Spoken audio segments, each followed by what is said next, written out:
Pessoas lindas e amáveis, sou Terezinha Santana. É uma alegria muito grande estarmos juntos. Muito obrigada pelo carinho de todos vocês. Minha área de trabalho é saúde, bem-estar e relacionamentos. E nós estamos aqui hoje para continuar as nossas reflexões a respeito do livro A Resposta do Espelho. Estamos acompanhando Maria Clara. Lembra, no nosso encontro anterior, ela havia consultado um cirurgião plástico, estava toda feliz, chega em casa e o marido dela simplesmente diz que vai embora de casa. E ela fica muito brava e ele sai batendo a porta e ela vai para o quarto. As crianças, naturalmente, já estavam acostumadas com aquelas situações e quando elas iam buscar, um apoio nos pais, se sentiam profundamente abandonadas e rejeitadas. Hoje nós vamos conhecer melhor essas crianças. São 5, Pablo, Henriette, Luciana e os gêmeos Rafael e Gabriel. Como é que essas crianças crescem? Vendo seus pais brigando. E eles começam a questionar um com o outro. Será que existem pais felizes? E uma dessas crianças começa questionando o comportamento dos pais, pensa, por que será que o meu pai não me leva, não o nosso pai, mesmo que nós estudamos na mesma escola, por que eles não nos levam para a escola, como acontece com outras crianças? Um deles sai com muita dor de cabeça sempre, por conta do trajeto do ônibus escolar. E aí vamos para o comportamento dessas crianças. Pablo, o mais velho, e a Henriette, eles na escola são da turminha do bullying, são crianças extremamente agressivas. E esse comportamento ele leva também para casa. Todos nós conhecemos histórias, daqueles irmãos que vivem brigando, que vivem se machucando o tempo inteiro, principalmente quando são crianças. E quando os pais, muitos narram essas histórias, Quando os pais chegavam em casa, eles nem sabiam o que tinha acontecido, porque eles também se protegiam. E aqui eu chamo a atenção para a fala do Pablo, que chega e bate no irmão, dá um tapa no irmão, e ele diz, eu vou chamar a mamãe, eu vou falar com a mamãe. E ele diz, vai bebezão, vai. Ela deve estar chorando no quarto, vai levar uns berros, vai. Essa é a visão que Pablo tem da mãe. E o outro irmão, naturalmente, vai defendê-lo, e eles saem chorando, batem a porta está fechada, eles sabem que a mãe escutou. Eles sabem que ela está lá chorando, aborrecida, por conta da discussão que houve entre ela e o marido. E ele também sabe que se ela sair daquele quarto, o que ela vai dizer, Sumam na minha frente, me deixem em paz e chega de vocês reclamarem de tudo. Tipo, vocês só me dão trabalho?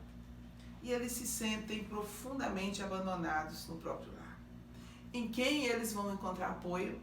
No cachorrinho chamado Veludo. Veludo é aquele que sempre vai estar ali, aliviando o seu sofrimento. Quem já teve um cachorro sabe qual é o papel do cachorro na vida de uma criança. Gatos também, gente.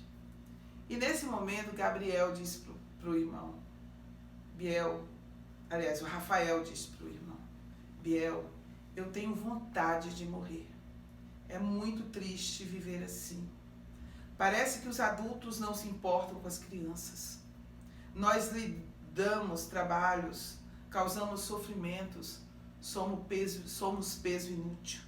Não servimos para nada. Por que eles têm filhos? Penso que se eu morresse seria melhor para os nossos pais, mas eu tenho medo.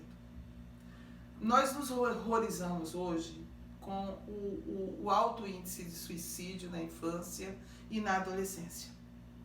Mas quando nós ouvimos pessoas adultas, muitas delas na infância pensaram em morrer, pedir a Deus que a levasse. Principalmente quando viviam em ambientes profundamente hostis. Não são poucos os adultos que carregam na sua psique essa angústia de ter sido um peso para os pais.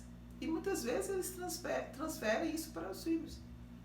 Então a gente vai encontrar aqui por que uma criança de 8, 9, 10 anos de idade, ela tem que ser cheia de alegria, de vivacidade. E não é isso que se encontra na maioria das vezes. Essa criança que se sente um peso, essa criança que se sente uma despesa, essa criança que se sente como um incômodo, ela só se sente dessa forma porque, no caso que nós estamos falando aqui, né, nós não estamos aqui, gente, julgando nem condenando ninguém. Nós estamos fazendo uma reflexão sobre as histórias das nossas próprias vidas. No caso dessas crianças, é a mensagem que é passada para elas. E mais, como há briga entre os irmãos com frequência, aqui nós vamos ver o irmãozinho dizendo: às vezes eu também penso que seria bom que não tivéssemos irmãos. Os nossos pais não se importam com a gente. E aí ele expressa a angústia, queria ver os pais abraçados. E se comparam com uma menina que eles veem na escola, ela sempre chega com os pais, eles são muito cuidadosos, muito amorosos com elas.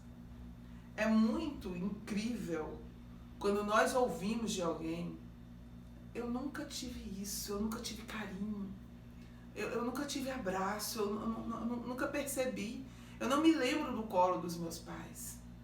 Eu já vi uma história que me comoveu muito, de uma moça que me disse que quando eu era criança, a coisa que eu mais gostava era de ter piolhos. Piolhos, porque era aquela hora que eu tinha o colo da minha mãe. Isso é sério, eu estou falando aqui de gente de verdade. Interessante que a gente não percebe o quanto as crianças, na maioria das vezes, são profundamente solitárias. Ficam ali no seu mundinho infantil, criando suas histórias, agarrados ali aos seus brinquedos. Isso é muito importante, porque brincar para uma criança é tão importante quanto os seus alimentos, né? Em todas as culturas nós vamos encontrar as crianças nas situações mais adversas, encontrando modos de brincar, de recriar o seu mundo infantil e recriar os seus sofrimentos, os seus problemas. Se você encontra ali aquela criança brincando, imersa no seu mundo, você vai ver que muitas vezes ela está ali elaborando os seus sofrimentos e as suas dificuldades e às vezes reproduzindo até aquelas situações que elas vivem em casa. Então, uma criança brincando é algo extraordinário, que nós precisamos olhar com muito carinho. E eles sobem chorando e um deles diz: um dia vamos crescer e fazer tudo para a nossa família ser feliz. Toda criança, ela faz promessas dessa forma, a si mesma. Às vezes nós vamos encontrar na vida adulta as pessoas agindo, trabalhando, fazendo tudo para cumprir essa promessa. É aquela criança poderosa que acha que vai conseguir reorganizar o mundo e às vezes nós vamos encontrá-la na vida adulta reproduzindo os problemas que viram em casa. É muito triste quando a gente constata isso, né? É aquele filho que o pai batia na mãe, chegava alcoolizado em casa e na idade adulta, com os seus filhos, com a sua esposa, ele faz a mesma coisa. Que programação maldita é essa que nós carregamos? É uma maldição familiar? Não, meus queridos, minhas queridas, a razão é só uma. É que nós ainda não aprendemos aquilo que estava escrito no oráculo, no templo de Delfos, na Grécia Antiga. Homem, conhece-te a ti mesmo. Não há uma forma de mudar o mundo que não seja olhando para as ideias que nós alimentamos. E aqui nós vamos ver eles fazendo essa promessa. Vamos se esconder do irmão mais velho, trancam a porta do quarto, inclusive o irmão propõe isso: trancaremos a porta do mesmo modo que a mamãe faz e o Pablo não nos incomodará. E um deles pergunta: será que a minha mamãe melhorou? E o outro responde: é melhor deixá-lo sozinha, Rafa. Pronto. É assim que nós terminamos a reflexão a respeito do nosso capítulo 4 do livro A Resposta do Espelho. Só que tem um detalhe. Maria Clara está lá no quarto, ela escutou as batidas dos filhos e ela está ali refletindo sobre a sua vida de mãe. Mas este é o tema para o nosso próximo encontro. Muito obrigada pelo seu carinho. Se puder, lembre-se, faz aquela curtidinha leve aí, compartilha com seus amigos e que nós possamos refletir sobre as questões da família, as questões da nossa vida. Estaremos aqui abertos aos seus comentários. Tudo de bom para vocês e até o nosso próximo encontro.